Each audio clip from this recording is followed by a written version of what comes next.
So welcome back to the Academic Study Hub. In this video we are going to continue the same chapter, same book BHIC 108. अगर आपने अभी तक पिछली video नहीं देखी है तो आप उसे देख सकते हैं, ठीक है। और अगर आपके पास टाइम नहीं है तो इट्स ओके, आप कोई भी वीडियो देखें, वो आपके लिए बहुत हेल्पफुल होने वाली है। तो चलिए स्टार्ट करते हैं। सेम फॉर्मेट के साथ ये भी डिज़ाइन किया गया है और ईजी एक्सप्लेनेशन के साथ। तो फर्स्ट है हमारा डच व्यापारिक विस्तार, ठीक है। तो इसमें सबसे पहले देखते हैं हम कि 17वीं शताब्दी में डच गणराज्य जो था वो यूरोप की सबसे शक्तिशाली आर्थिक शक्तियों में से एक बन गया था, ठीक है, एक माना जाता था। एम्स्टर्डम जो थे अंतर्राष्ट्रीय व्यापार और वित्त का प्रमुख केंद्र बन गया, यानी कि जो एम्स्टर्डम नाम की जो जगह थी, ठीक है, बेसिकली वो क्या बन गया, वित्त का और अंतर्राष्ट्रीय यानी इंटरनेशनल व्यापार का एक प्रमुख केंद्र बन गया। डच व्यापारियों ने समुद्री व्यापार मार्ग को विकसित किया, ठीक है, कई सारे मार्गों का खोज किया उन्होंने, और विश्व व्यापार के बड़े हिस्सों पर प्रभाव स्थापित कर दिया। उनकी सफलता जो थी वो व्यापारिक दक्षता, वित्तीय नवाचार और मजबूत व्यापारिक नीतियों पर आधारित थी, ठीक है। नेक्स्ट है इंग्लैंड में वाणिज्यवाद, ठीक है, मर्चेंटिज्म इन इंग्लैंड। अगर इसकी बात करें तो इंग्लैंड ने अपनी अंतर्राष्ट्रीय संपत्ति और व्यापार को काफ़ी बढ़ावा दिया, ठीक है, और उन्होंने उसके लिए वाणिज्य नीति को अपनाया। सरकार ने आर्थिक विकास के लिए व्यापार पर नियंत्रण रखा और ऐसी नीतियाँ बनाई जिससे कि देश को अधिक लाभ मिले। तो बेसिकली क्या करा इन्होंने, इंग्लैंड ने अपने अंतर्राष्ट्रीय की विकास के लिए उन्होंने क्या करा, वाणिज्य नीति को अपनाया। वाणिज्य नीति में क्या था कि आर्थिक विकास के लिए व्यापार पर नियंत्रण रखा, ठीक है, और ऐसी नीतियाँ बनाई जिससे कि देश को अधिक लाभ मिले। और आगे देखें तो सरकार ने निर्यात यानी कि एक्सपोर्ट जिसको कहते हैं को बढ़ावा दिया, ठीक है, घरेलू उद्योगों को संरक्षित किया और विदेशी उपनिवेशों का विस्तार किया। मीन्स कि उन्होंने एक्सपोर्ट बढ़ाया, उन्होंने प्रोडक्शन बढ़ाई, ठीक है, उन्होंने जो उनके देश में जो चीज़ बनाई जाती थी उनको उन्होंने बढ़ावा दिया, उन बिजनेस को सपोर्ट किया उन्होंने, और उपनिवेशों से कच्चा माल प्राप्त किया। उपनिवेश यानी कि जो बाहर की कंट्री से उनसे उन्होंने कच्चा माल प्राप्त किया। नए बाज़ार बनाए गए जिससे कि इंग्लैंड का व्यापार बहुत मजबूत हो गया, और इन नीतियों के कारण व्यापारिक मार्ग अधिक शक्तिशाली बन गया। और निवेश की बात करें तो धीरे धीरे वाणिज्यवाद ने इंग्लैंड में पूंजीवाद यानी कि पूंजीवादी का विकास कर दिया, ठीक है, और ये एक प्रमुख आर्थिक शक्ति बनने में सहायक बना। नेक्स्ट है फ्रांस में वाणिज्यवाद। अभी हमने पढ़ा इंग्लैंड में, ठीक है, अभी है फ्रांस में। तो फ्रांस ने अपनी आर्थिक शक्ति बढ़ाने के लिए क्या करा, वाणिज्यवादी नीतियों को अपनाया। सेम चीज़ें, सरकार ने व्यापार और उद्योगों पर नियंत्रण रख करके देश की संपत्ति और उत्पादन को बढ़ावा दिया, ठीक है। बेसिकली क्या है कि जो वाणिज्यवाद है इसका मतलब ये है कि आप अपनी चीज़ों पे ध्यान रख के अपनी चीज़ों का विकास करके बाहर की चीज़ों से जो है आप उस पर डिपेंडेंस अपनी कम करो, ठीक है, अपना विकास करो। तो फ्रांसीसी सरकार ने उद्योगों को प्रोत्साहन दिया, आयात पर नियंत्रण किया और व्यापार के जो विस्तार के लिए नई नीतियाँ बनाई, ठीक है, घरेलू उत्पादन को बढ़ावा दिया। घरेलू यानी कि देश के अंदर की जो उत्पादन है उसको बढ़ावा दिया। फ्रांस विदेशी वस्तुओं पर निर्भरता कम करना चाहता था, ठीक है। नेक्स्ट टॉपिक है हमारा वाणिज्यिक क्रांति। अब वाणिज्यिक क्रांति की अगर बात करें तो वाणिज्यिक क्रांति से तात्पर्य ये है कि यूरोप में व्यापार, बाजार और वित्तीय गतिविधियों से जो तेजी से विस्तार हुआ, ठीक है, उसके बारे में है ये। तो 16वीं से 17वीं शताब्दी में नए व्यापारिक मार्गों, उपनिवेशों और अंतर्राष्ट्रीय व्यापार के विकास से आर्थिक गतिविधियाँ बढ़ी, ठीक है, यानी कि 16वीं 17वीं शताब्दी में क्या हुआ, नए व्यापारिक मार्ग खुले, ठीक है, नई नई जगहों की खोज करी गई और अपने उपनिवेशवाद को बढ़ावा मिला। लंबी दूरी के व्यापार में वृद्धि हुई और व्यापारी वर्ग अधिक शक्तिशाली बन गया था, ठीक है। बैंकिंग, बीमा, निवेश जैसी वित्तीय व्यवस्थाओं का भी विकास हुआ उस टाइम पे, जिससे कि व्यापार को बढ़ावा मिला। तो बेसिकली क्या था, जो बैंकिंग सेवा था या निवेश जैसी चीज़ें थी वो व्यापारियों के लिए बहुत हेल्पफुल साबित हुई। और इन परिवर्तनों ने यूरोप की आर्थिक संरचना को बदल दिया। ठीक है, और आगे चल के क्या हुआ, औद्योगिक विकास और पूंजीवाद के विस्तार के लिए ये आधार बना, एक नींव खड़ी कर दी इसने। नेक्स्ट है पूंजीवाद का विकास। तो पूंजीवाद का विकास जो है यूरोप में धीरे धीरे हुआ। ठीक है, कैसे? जबकि उन्होंने उत्पादन और व्यापार स्थानीय जागरूकों के बजाय बाजार की मांग के अनुसार बनाना स्टार्ट कर दिया। तो बेसिकली क्या था पहले कि लोग अपने काम चलाने की चीज़ों के लिए ही काम किया करते थे। ठीक है, उनका बस खाना पीना हो जाए, नॉर्मल उनका घर परिवार अच्छा चले और कुछ समाज जो है वो अच्छे से चले, बस इतना काम होता था। लेकिन बाद में जब इसको बढ़ावा मिला तो क्या हुआ कि उन्होंने बाज़ार के अनुसार यानी कि बिक्री के लिए उन्होंने व्यापार करना स्टार्ट कर दिया। सॉरी, जो था प्रोडक्शन था, उत्पाद था, उसको स्टार्ट कर दिया। तो व्यापारियों और निवेशकों ने उत्पादन बढ़ाने के लिए धन लगाना शुरू कर दिया। धन लगाना मीन्स इन्वेस्टमेंट स्टार्ट कर दी उन्होंने। और इस व्यवस्था में निवेश, लाभ, आर्थिक गतिविधियों के मुख्य उद्देश्य बन गए। तो बेसिकली यहाँ पे इसका जो सबसे मेन चीज़ क्या था, निवेश और लाभ, यानी कि इन्वेस्ट एंड गेट प्रॉफिट। ठीक है, ये फॉर्मूला है, इन्वेस्ट एंड गेट प्रॉफिट। तो व्यापार, उद्योग, वित्तीय संस्थाओं के विस्तार से पूंजी का महत्व बढ़ गया और व्यापारी वर्ग बहुत ही मजबूत हो गया। और आगे देखें तो पूंजीवाद के विकास ने आर्थिक बदलावों को तेज किया। आगे चल के औद्योगिक पूंजीवाद के विकास के लिए मजबूत आधार तैयार कर दिया। ठीक है, जिसको कि इंडस्ट्रियल कैपिटलिज्म कहते हैं। आगे देखें तो 26 है हमारा वैज्ञानिक क्रांति। तो वैज्ञानिक क्रांति बेसिकली क्या था कि वैज्ञानिक क्रांति 16वीं और 17वीं शताब्दी में हुई और ये एक महत्वपूर्ण बौद्धिक परिवर्तन था। बौद्धिक यानी कि मानसिक जो सोच है वो बदली। तो जिसने लोगों को सोचने और ज्ञान प्राप्त करने का जो तरीका था वो बदल दिया। और इस दौरान बेसिकली वैज्ञानिकों ने केवल पुरानी मान्यताओं पे विश्वास ना करके अवलोकन, प्रयोग और तर्क को मानना स्टार्ट कर दिया। तो बेसिकली क्या था, जो पहले जो चीज़ें प्रथाएं चली आ रही हैं या पुराने जो भी ही उनके कार्य हैं उसको फॉलो ना करते हुए एज इट इज़ जो नए वैज्ञानिक थे उन्होंने क्या करा, उन चीज़ों में उसको कंपैरिजन स्टार्ट कर दिया उन चीज़ों में। ठीक है, उन्होंने उसके प्रयोग स्टार्ट कर दिए, तर्क स्टार्ट कर दिए। नेक्स्ट है, इस क्रांति ने क्या करा, विज्ञान के विभिन्न क्षेत्रों में नई खोजों को बढ़ावा दिया और पारंपरिक विचारों को चुनौतियाँ दी। पारंपरिक विचार यानी जो पुराने विचार चले आ रहे हैं उसको चुनौतियाँ दी कि अगर कोई चीज़ हो रहा है तो क्यों हो रहा है, क्यों हम एक ट्रेडिशन को फॉलो करते हैं, उस ट्रेडिशन को फॉलो करने का रीज़न क्या है, इस टाइप की चीज़ें। तो नई वैज्ञानिक सोच और तकनीकी विकास ने समाज, अर्थव्यवस्था और मानव जीवन पे गहरा प्रभाव डाला। ठीक है, और इस प्रकार क्या हुआ कि वैज्ञानिक क्रांति ने आधुनिक विज्ञान की नींव रखी। नेक्स्ट है तर्कवाद और नई सोच। तो तर्कवाद क्या है, एक ऐसी विचारधारा थी जिसमें कि मानव बुद्धि, तर्क और विचार शक्ति को ज्ञान का मुख्य आधार मानता था। ठीक है, तर्कवाद यानी कि मानव बुद्धि, तर्क और विचार शक्ति का सम्मेलन, तो उसको मुख्य माना जाता था। और इस विचारधारा के अनुसार किसी बात को केवल परंपरा या पुराने विश्वासों के आधार पर स्वीकार नहीं करना था। ठीक है, बल्कि उसे तर्क और प्रमाण के द्वारा समझना था। ठीक है, बेसिकली क्या होता है, फॉर एग्जांपल देखें तो हमारे घर में मान लो कि पूजा होती है कोई, अब वो पूजा हम करते हैं क्यों, क्योंकि वो बहुत पुराने टाइम से चले आ रही है ना। हमसे पहले जो हमारे पेरेंट्स थे वो क्या करते थे, या उनसे पहले जो उनके पेरेंट्स थे वो क्या करते थे, बट हमें उसका रीज़न नहीं पता, राइट। तो वही चीज़ है कि आप किसी चीज़ को ऐसे ही मत मान लो। ठीक है, उसके लिए क्वेश्चन करो, उसको समझने की कोशिश करो, रिसर्च करो उसके ऊपर, फिर मानो। तर्कवादी विचारों की बात करें तो ज्ञान और सत्य को खोज में सोच, विचार और प्रमाण को महत्व दिया।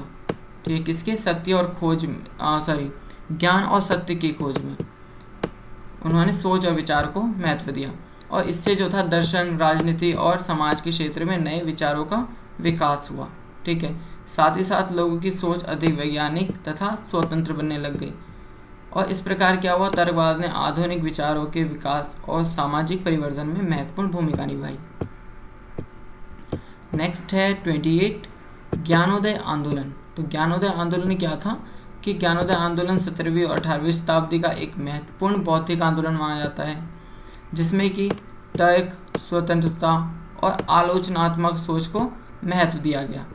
ठीक है, बेसिकली क्या है, तर्क यानी क्वेश्चन करना, ठीक है, स्वतंत्रता यानी कि आप मुक्त और चीज़ से, और आलोचनात्मक यानी कि किसी चीज़ को अगर आपको बताया जा रहा है तो आप उसकी आलोचना करो कि ऐसा क्यों है, यानी कि आप उस पर डटे रहो, इस टाइप से चीज़ें। और इस आंदोलन ने लोगों को अपने विचारों और समाज को तर्क के आधार पर समझने के लिए प्रेरित किया। ज्ञानोदय के विचारों ने राजशाही, धार्मिक नियंत्रण और पुरानी सामाजिक व्यवस्थाओं पर सवाल उठाए। उन्होंने स्वतंत्रता, समानता, मानव अधिकारों जैसे नए विचारों को बढ़ावा दिया। ठीक है, साथ ही साथ इन विचारों ने आगे चल करके राजनीतिक क्रांति हो गया, लोकतंत्र हो गया, और आधुनिक समाज के जो विकास थे उनको भी प्रभावित किया। ठीक है, नेक्स्ट है यूरोप में सामाजिक परिवर्तन।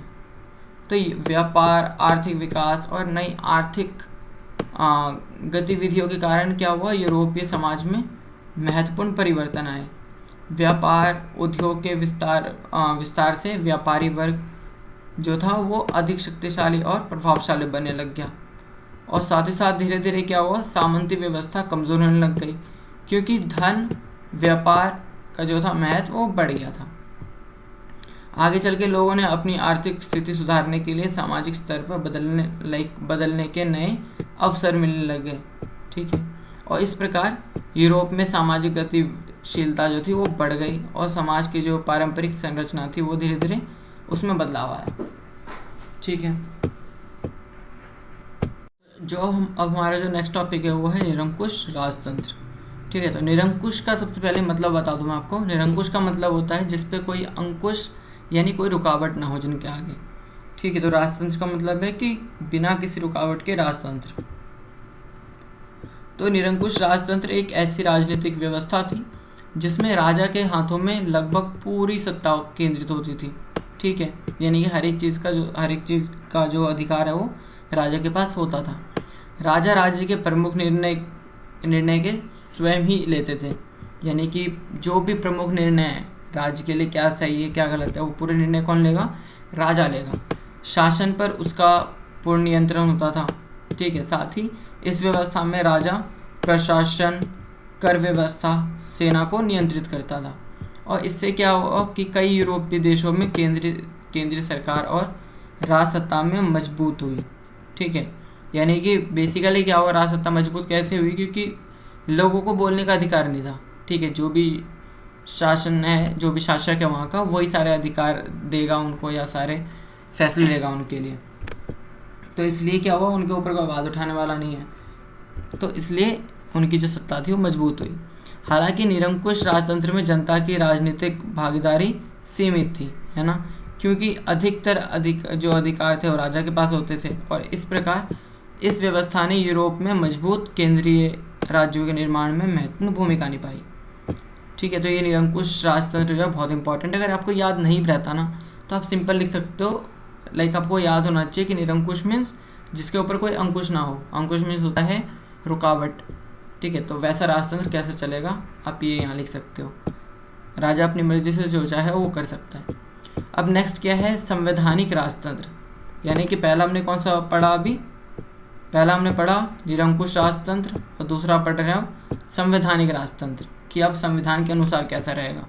तो संवैधानिक राजतंत्र एक ऐसी शासन व्यवस्था है जहाँ राजा की जो शक्तियाँ हैं वो संविधान, कानूनों के और प्रतिनिधि संस्थाओं के द्वारा सीमित होती है। बेसिकली जैसे कि आज देख सकते हैं हम, हमारे भारत का संविधान है, ये क्या है, ये संवैधानिक राजतंत्र चलता है हमारे भारत के अंदर, है ना, कि संविधान के अनुसार सारी चीज़ें चलेंगी, कानून व्यवस्था होंगी, या प्रतिनिधित्व जो संस्थाएं होती हैं वहाँ उससे सलाह करके ही कोई फैसला लिया जाएगा। और इसमें राजा राज्य का प्रमुख होता है। ठीक है, राजा क्या होता है, राज्य का प्रमुख होता है, लेकिन वास्तविक शासन जो होता था वो संसद और चुनी हुई सरकार के माध्यम से चलता था। ओके, इंग्लैंड की बात करें तो इंग्लैंड संवैधानिक राजतंत्र का एक महत्वपूर्ण उदाहरण बना। ठीक है, इंग्लैंड जो है क्या कहते हैं उसको, संवैधानिक राजतंत्र का एक महत्वपूर्ण उदाहरण कहते हैं इनको, जहाँ की संसद की शक्तियाँ बढ़ी और राजा के अधिकार जो थे वो सीमित कर दिए गए। और इस व्यवस्था ने प्रातिनिधिक शासन और लोकतांत्रिक संस्थाओं के विकास को मजबूत किया। और इस प्रकार क्या हुआ कि संवैधानिक राजतंत्र ने यूरोप के कानून आधारित शासन और आधुनिक लोकतांत्रिक व्यवस्था के विकास में महत्वपूर्ण भूमिका निभाई। नेक्स्ट है इंग्लैंड की क्रांति। अगर इंग्लैंड की क्रांति की बात करें तो it is like very famous topic, ठीक है, बहुत इंपॉर्टेंट है ये। तो इंग्लैंड की क्रांति ने देश की राजनीतिक और सामाजिक व्यवस्था में बड़े बदलाव लाए। इस क्रांति के दौरान राजा की शक्तियों, कर व्यवस्था और लोगों के जो राजनीतिक अधिकार थे उनको लेकर संघर्ष हुआ। राजा और संसद के बीच सत्ता को लेकर के विवाद छिड़ा रहता था और जिसके कि परिणाम स्वरूप क्या हुआ, संसद की शक्ति मजबूत हो गई और राजशाही के अधिकार सीमित कर दिए गए। और इस क्रांति ने क्या करा कि इंग्लैंड में संवैधानिक शासन की नींव रखी, ठीक है। संवैधानिक शासन की नींव जो रखी किसने, इसने रखी, जबकि जो संसद थी वो राजा से ज़्यादा पावरफुल हो रही थी। आगे चल के लोकतांत्रिक व्यवस्था के विकास में महत्वपूर्ण भूमिका निभाई। नेक्स्ट है कृषि परिवर्तन, ठीक है। कृषि परिवर्तन की बात करें तो इसमें क्या है, कृषि परिवर्तन यूरोप के आर्थिक विकास का एक महत्वपूर्ण हिस्सा था। यानी कि बेसिकली क्या था, यूरोप बेसिकली एग्रीकल्चर पे बहुत डिपेंड था और इसमें परिवर्तन करना मीन्स इनके लिए बहुत ही प्रॉफिट भरा टाइम माना जाता है। तो नई कृषि तकनीकों, बेहतर खेती के तरीकों और भूमि उपयोग में बदलाव के कारण कृषि उत्पाद में बहुत ही वृद्धि होने लग गई। साथ ही साथ अगर देखें तो व्यावसायिक खेती के विकास से क्या हुआ, किसान बाजार के लिए फसलें उगाने लग गया और इससे व्यापार बढ़ा, ग्रामीण अर्थव्यवस्था में बदलाव आया और इन कृषि सुधारों ने आर्थिक विकास को बढ़ावा दिया और समाज में नए परिवर्तन लेके आए, ठीक है। साथ ही साथ क्या हुआ, आगे चलकर औद्योगिक विकास के लिए भी आवश्यक संसाधन और श्रम उपलब्ध करवाने में भी इन्होंने बहुत हेल्प करी, ठीक है। आप इस फोटो में देख सकते हैं, ठीक है, कैसे कैसे स्टार्टिंग हुई, ठीक है। पहले इस टाइप से होती थी, धीरे धीरे करके यहाँ पहुँचे, फिर यहाँ, ठीक है। और अब क्या है, एग्रीकल्चर लाइक साइंस बेस्ड हो गया एक तो। नेक्स्ट देखते हैं जनसंख्या वृद्धि और नगरीकरण। तो यहाँ पे क्या है, आर्थिक विकास और कृषि सुधारकों के कारण यूरोप के कई क्षेत्रों में जनसंख्या बढ़ने लग गई। कैसे, आर्थिक विकास के कारण और कृषि सुधारों के कारण। तो बेसिकली क्या होता है, जहाँ पे डेवलपमेंट ज़्यादा हो रहा होता है ना, तो लोग वहाँ रहना पसंद करते हैं, वहाँ आना पसंद करते हैं, ठीक है। और अधिक उत्पादन और व्यापारिक गतिविधियों के विस्तार से लोगों के जीवन में बदलाव आए। जनसंख्या वृद्धि के साथ ही शहरों का भी तेज़ी से विकास हुआ। शहर व्यापार, उद्योग और बौद्धिक गतिविधियों के लिए बहुत ही प्रसिद्ध बन गया, जहाँ नए व्यवसाय और रोजगार के अवसर बढ़े और साथ ही साथ जनसंख्या वृद्धि हुई, नागरीकरण हुआ, ठीक है। और इससे क्या हुआ, यूरोप की जो आर्थिक स्थिति थी और सामाजिक संरचना थी उसमें बहुत ही महत्वपूर्ण बदलाव दिखाई दिए। नेक्स्ट है औद्योगिकरण की आधारशिला यानी फाउंडेशन होती है। तो औद्योगिकरण क्रांति की आधारशिला, तो औद्योगिक क्रांति से पहले यूरोप की जो उत्पादन व्यवस्था थी वो श्रम प्रणाली और व्यापारिक नेटवर्क पे धीरे धीरे महत्वपूर्ण बदलाव लाए और उत्पादन के नए तरीके अपनाए गए और साथ ही व्यापार का विस्तार हुआ। व्यापारियों ने निवेश बढ़ाया, श्रम का संगठन बेहतर हुआ और बाज़ारों का जो विकास हुआ। और इन परिवर्तनों के कारण क्या हुआ, उद्योगों के विकास के लिए आवश्यक परिस्थितियां तैयार हो गई, ठीक है। उनके लिए एक अच्छा इन्वायरमेंट बन गया और इस प्रकार ये आर्थिक और सामाजिक बदलाव आगे चलकर औद्योगिक क्रांति जिसको कहते हैं उसकी स्टार्टिंग कर दी इसने, ठीक है। यहाँ से उसकी नींव रखी, फाउंडेशन स्टार्ट हो गई। नेक्स्ट है उपभोक्ता क्रांति। अब उपभोक्ता क्रांति जो है ये भी बहुत फेमस टॉपिक है, ठीक है, ये आपको याद रहना चाहिए। उपभोक्ता क्रांति के दौरान यूरोप में लोगों की विभिन्न वस्तुओं की मांग तेजी से बढ़ने लग गई। व्यापार के विस्तार और नई वस्तुओं के आगमन से लोगों की जो जीवन शैली थी और उपभोक्ता की आदतों में बदलाव आ गए। चाय हो गया, कॉफ़ी हो गया, चीनी, कपड़ा और घरेलू जो वस्तुएं थी उनका उपयोग बढ़ गया। क्योंकि यार जनसंख्या बढ़ रही है तो नॉर्मल सी बात है कि चीज़ों का यूज़ भी बढ़ेगा, जिससे कि क्या हुआ, बाज़ार का विस्तार हुआ, ठीक है। बढ़ती मांग को पूरा करने के लिए उत्पादन और व्यापारिक गतिविधियों में भी वृद्धि आई। नेक्स्ट देखें तो वैश्विक व्यापारिक नेटवर्क आता है यहाँ पे, ग्लोबल ट्रेड नेटवर्क। तो अगर आगे देखें तो व्यापार के विस्तार के कारण यूरोप का जो था संबंधी एशिया, अफ्रीका और अमेरिका के विभिन्न क्षेत्रों से जुड़ा। साथ ही समुद्री मार्गों और व्यापारिक नेटवर्क जो थे उनका विकास हुआ। विभिन्न महाद्वीपों के बीच वस्तुओं का आदान प्रदान हुआ और वस्तुओं हो गया, श्रम, पूंजी का अंतर महाद्वीपीय प्रवाह तेज से बढ़ा। यानी कि बेसिकली क्या था, वस्तुओं और श्रम और पूंजी का जो था इंटरनेशनली चीज़ें ज़्यादा मतलब तेज़ी से बढ़ने लग गई। ट्रेड में काफ़ी फ़ायदा हुआ, ठीक है, जिससे कि अलग अलग क्षेत्रों की अर्थव्यवस्था जो थी एक दूसरे से जुड़ने लग गई। बेसिकली क्या हुआ, यहाँ पर कल्चर एक्सचेंज होने लग गया। और इस प्रकार देखिए तो वैश्विक व्यापारिक नेटवर्क ने विश्व अर्थव्यवस्था में बड़े बदलाव लाए और आधुनिक वैश्विक व्यापार व्यवस्था के विकास में महत्वपूर्ण भूमिका निभाई। ठीक है, तो ये क्या था हमारा वैश्विक व्यापारिक नेटवर्क।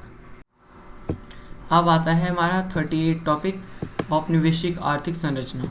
ठीक है, तो औपनिवेशिक आर्थिक संरचना में क्या हुआ, यूरोपीय देशों ने अपने उपनिवेश का उपयोग किया किसके लिए, आर्थिक लाभ प्राप्त करने के लिए। और औपनिवेशों ने क्या करा, कच्चा माल लिया जाता था औपनिवेश के टाइम पे, औपनिवेशों से कच्चा माल लिया जाता था और वहाँ के जो यूरोपीय वस्तुओं थी वो बाज़ार में बनाए जाते थे। और साथ ही अगर बात करें तो इंग्लैंड जैसे जो देश थे उन्होंने वाणिज्यवादी नीतियों के तहत व्यापार पर नियंत्रण रखा, निर्यात को बढ़ावा दिया। ठीक है, और अपने उद्योगों की जो थी उसका संरक्षण दिया। साथ ही उपनिवेशों के विस्तार से नए जो व्यापारिक मार्ग थे और बाजार थे वो विकसित हुए, जिससे कि यूरोपीय देशों की आर्थिक शक्ति बढ़ी और इस व्यवस्था से व्यापारिक वर्ग जो था वो मजबूत हो गया। पूंजीवाद की अगर बात करें तो पूंजीवाद के विकास में बढ़ावा मिला। हालांकि अगर देखें तो इस प्रक्रिया में उपनिवेशों से संसाधनों और श्रम का शोषण भी हुआ था। ठीक है, उपनिवेशों के कारण क्या हुआ, जो संसाधन थे और श्रम थे उनका भी बहुत ही शोषण हुआ था। ठीक है, नेक्स्ट टॉपिक हमारा टॉपिक नंबर 39, सामंतवाद से पूंजीवाद की ओर परिवर्तन, transition from federalism to capitalism. तो यूरोप में धीरे धीरे करके क्या हुआ, सामंती व्यवस्था कमज़ोर होने लग गई। ठीक है, और उसके साथ ही उसके स्थान पर क्या हुआ, पूंजीवाद व्यवस्था जो थी वो विकास करने लग गई। सामंतवादी बेसिकली क्या था, जिसमें कि ऐसा मान सकते हैं कि जो सामंतवादी था वो पब्लिकली था, लेकिन जो कि पूंजीवादी था वो सिर्फ पैसे वालों के पास था, यानी कि सिंगल उसके पास था। लेकिन सामंतवाद में जैसे कि हो गया भूमि, कृषि और किसानों पर सामंतों का नियंत्रण था।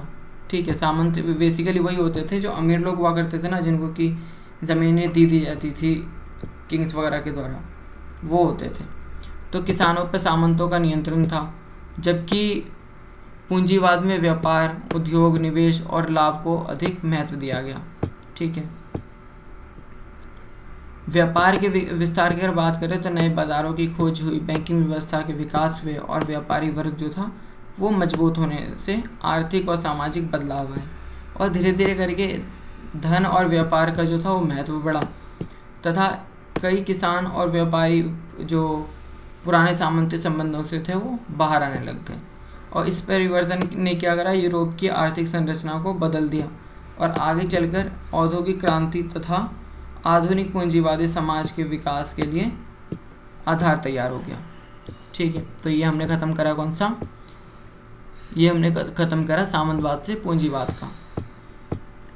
अब नेक्स्ट है हमारा टॉपिक नंबर 40 और इस लेक्चर का भी लास्ट टॉपिक है ये। ठीक है, तो चलिए देखते हैं 17वीं शताब्दी के संकट, व्यापार के विस्तार, औपनिवेशिक विस्तार, वैज्ञानिक परिवर्तन, राजनीतिक बदलाव और पूंजीवाद के विकास के लिए मिलकर आधुनिक पश्चिम के निर्माण की नींव रखता है। ठीक है, और इन परिवर्तनों के कारण क्या हुआ, यूरोप में शक्तिशाली केंद्रीकृत राज्य बने, अर्थव्यवस्था का विस्तार हुआ और व्यापारिक प्रभाव दुनिया के अन्य हिस्सों तक पहुंचा। और इस प्रकार जो था यूरोप एक नए युग में प्रवेश कर गया जहां विज्ञान, व्यापार, राजनीति और पूंजीवाद ने आधुनिक पश्चिम समाज के विकास में महत्वपूर्ण भूमिका निभाई। ठीक है, तो यहाँ पे हमारा जो होता है ये पूरा लेक्चर ख़त्म होता है। अगर आपको कोई भी क्वेश्चन है, कुछ समझ ना आया हो तो आप कमेंट कर सकते हैं और साथ ही हमारा टेलीग्राम चैनल ज्वाइन कर सकते हैं, तो वहाँ पर आपको हर एक क्वेश्चन का आंसर मिलेगा। और अब देखते हैं अंतिम सुपर रिवीजन। तो इसमें बेसिकली ये है कि स्टार्टिंग से हमने जो भी चीज़ें सीखी हैं इस लेक्चर के अंदर, जो भी चीज़ हमने कवर किया है वो यहाँ पे मैंने शॉर्ट में लिख दिया कि ये हमारा जो था ये ग्राफ था। नेक्स्ट, आधुनिक पश्चिम का उदय देखें, सबसे महत्वपूर्ण दिग्र उत्तरी प्रश्न। तो यहाँ पे क्या है, ये मैंने 10 क्वेश्चन आपके लिए निकाला है। ठीक है, इतना टाइम नहीं मिल पाया मुझे किसके मैं आंसर निकाल पाऊँ, बट कोई नहीं। अगर आपको लगता है कि एक और वीडियो आपको चाहिए इन क्वेश्चंस को सॉल्व करे हुए, ठीक है, क्वेश्चन प्रैक्टिस के साथ, तो मैं आपके लिए वो भी प्रिपेयर कर सकता हूँ। But for now you can take the screenshot for the practice. ठीक है, बाकी अगर आपको कोई भी डाउट होता है या अगर आपको नेक्स्ट टॉपिक में कुछ अलग चाहिए तो आप कमेंट कर सकते हैं। Okay, so thank you for the watching, see you in the next class.